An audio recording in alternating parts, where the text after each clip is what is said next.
তোমরা অনেকে জিজ্ঞেস করছিলে দিদি ওকে কি ডাইপার পরাও, ওকে কি আদৌ ডাইপার পরাও কিনা। তো হ্যাঁ, অবভিয়াসলি ওকে ডাইপার পরাই, দিনে 2 টাইমস পরাই ওকে। দুপুরবেলায় এই যে স্নান করে উঠেছে এখন পড়েছে, আবার রাত্রিবেলাতে শোয়ার আগে পড়বে। বাদ বাকি টাইমটা খোলা রাখার চেষ্টা করি এখন অবধি, কিন্তু আরেকটু ঠান্ডা পড়লে তখন পরিয়ে দেবো, কারণ বারে বারে হিসু করে ভিজে যাওয়া আর ঘুমটা ভেঙে যাওয়া এটাতে ওর অসুবিধা হয়।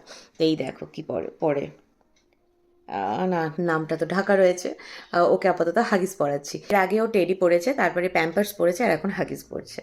আর আপাতত তার স্নান হয়ে গেছে, খাওয়া হয়ে গেছে, এখন ঘুমের গান হচ্ছে দেখো। কিছু শোনাবে মিমিদের?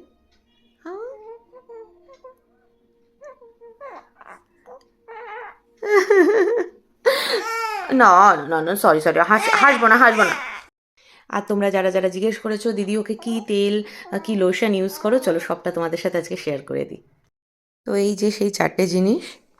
ফার্স্ট হচ্ছে এইটা সিটাফিলের, এটা হচ্ছে বেবি ময়শ্চারাইজিং অয়েল। এই দেখো, এটার মধ্যে উইথ অর্গানিক ক্যালেন্ডুলা আছে, আর এটা ভীষণই ভালো। মানে ভালো বলছি তার কারণ হচ্ছে 1 মাস ধরে পুচকুকে তো কোনো রকম কোনো তেল সাবান শ্যাম্পু কোনো কিছু ইউজ করিনি, লোশন ইউজ করিনি। আর যেহেতু এখন শীত পড়ে গেছে, স্কিন এমনি ড্রাই হয়ে যাচ্ছে, আমাদেরই হয়ে যাচ্ছে।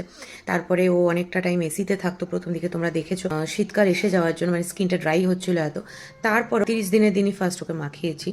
ডে 1 যখন আমি এই তেলটা ইউজ করেছি না সিটাফিলের, সঙ্গে সঙ্গে মানে সেদিন থেকেই স্কিনটা এত সুন্দর হয়ে গেছিলো।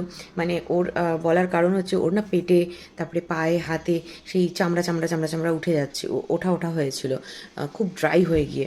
সেই ব্যাপারটা কিন্তু ফার্স্ট দিন থেকেই ক্লিয়ার হয়ে গেছিলো একদম। সেই জন্যই বলছি মানে এই তেলটা ভীষণ ভালো, ভীষণ ভালো। তো এটা গেল। নেক্সট হচ্ছে এই যে এটা হলো সিটাফিলের baby wash and shampoo with organic calendula. এটাও কিন্তু অর্গানিক ক্যালেন্ডুলা দেওয়াই রয়েছে। তেলটা বোধহয় নয়, তবে শ্যাম্পু এটা কিন্তু তোমরা আরেকটা পেয়ে যাবে সিটাফিলেরই, যেটার দামটা এর থেকে একটু কম থাকে। তো ওটাও অবভিয়াসলি ভালোই হবে। আর এটাও ভালো, এটা আমি 2-3 বার ইউজ করেছি, তাই এখন তো শ্যাম্পু বা সোপের সেরকম কোনো গল্প থাকে না, তাই রিভিউ দিতে পারছি না। বাট হ্যাঁ, প্রোডাক্ট কিন্তু ভালো। আর এটা একটাই ওদের হেড টু টো ইউজ হবে, মানে মাথার শ্যাম্পু হিসাবে ইউজ হবে, আবার সাবানের হিসাবে সাবান হিসাবেও কিন্তু ইউজ হবে। তো এটা গেল। নেক্সট হচ্ছে এটা হলো চিকোর baby moments diaper rash cream. এটা কিন্তু একদম স্টার্টিং থেকে ইউজ করা যায়। এটা আমি মোটামুটি ওর 5 থেকে 6 দিন বয়স যখন ওর হয়েছে তখন থেকে ইউজ করছি, খুবই ভালো। আমি রিওর টাইমেও ইউজ করেছি, তবে এর সাথে আরও 2-3টে ব্র্যান্ড ইউজ করেছিলাম। এবার একদম প্রথম থেকেই চিকোটা ইউজ করছি, এরপরে হয়তো মেবি ব্র্যান্ড চেঞ্জ করতে পারি। আপাতত দেখো এতটা কিন্তু শেষও হয়ে গেছে। নেক্সট হচ্ছে এই যে সিটাফিলের, এটাও ওই উইথ অর্গানিক ক্যালেন্ডুলা, এটা হচ্ছে ডেলি লোশন। এইটাও ভীষণ ভীষণ ভালো। এটারও কিন্তু এর থেকে কম রেঞ্জের আরেকটা তোমরা সিটাফিলের পেয়ে যাবে লোশন, সেটাও ভালো হবে, সেটারও ভালো রিভিউ আছে। তবে আমি এটা নিয়েছি তার কারণ হচ্ছে যেহেতু ওই যে বললাম এখন একদম ড্রাই ওয়েদার হওয়া শুরু হয়ে গেছে, শীত পড়া শুরু হয়ে গেছে। এইটা ভীষণ ভালো, ভীষণ ভালো। আমি ওকে দিনে 2 বার করে এটা ইউজ করি, স্নানের পরে আর হচ্ছে রাত্রে শোয়ার আগে। খুব ভালো। মানে জাস্ট একটু একটু করে, মানে ধরো মুখের জন্য 1 ড্রপ, এক হাতের জন্য 1 ড্রপ, এরকম মানে আমি জাস্ট একটু একটু করে নিয়ে ইউজ করি, কিন্তু ভীষণ ভালো। মানে এত সফট হয়ে যায় একটু ইউজেও, পুরো স্কিনটা কিন্তু ময়শ্চারাইজ হয়ে যায়, খুব ভালো। আপাতত আমি এই 4টে ওর জন্য ইউজ করছি।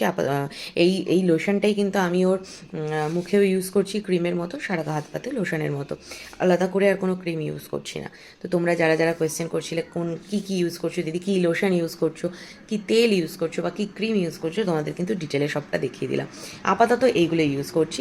এবার মানে পুরো শীতকালটা এটা ইউজ করবো, এবার গরম পড়লে পরে দেখা যায়, কারণ এটা একটু ভারী ক্রিম আছে, ভারী লোশন আছে। তো গরম পড়লে মেবি তখন হয়তো চেঞ্জ করতে হতে পারে, তখন একটু লাইট লাগতে পারে। আপাতত এগুলো করছি, শেয়ার করলাম, তখন আবার করে দেবো, ঠিক আছে।